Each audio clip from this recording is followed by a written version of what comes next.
Ako ka lumiko dyan, kumuha ka mo dito ng space kahit kaunti lang. Dito bandang kanan. Dito sa kanan pa. Yan, kumuha ka muna. Na. Then, hintay-hintay mo lang tumapat yung mirror mo dyan. Sige, dyan sa kanto. Pag tumapat na, o todo mo na manipela mo dyan. Para safe. Ang tagiliran mo. Hindi ka sasabit dyan. So, ito na lang yung titinan mo. Ngayon, di mo pa siya maintindihan kung sasabit ka ba o ano.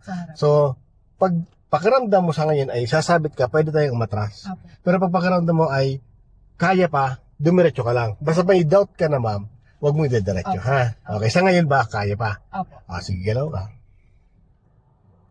Yan. Ngayon, may doubt ka ba? Kaya naman? Diretso ka lang. Kasi tama naman eh. Opo. Na. Dyan sa kabila, silip mo. Okay na. Okay, balik mo naman. Pero dahan-dahan na. Sige, paggalawin mo sa lakin mo. Ganun lang, ano? So, basta, pag naliko ko, pag may doubt ka, pwedeng umatras. Opo.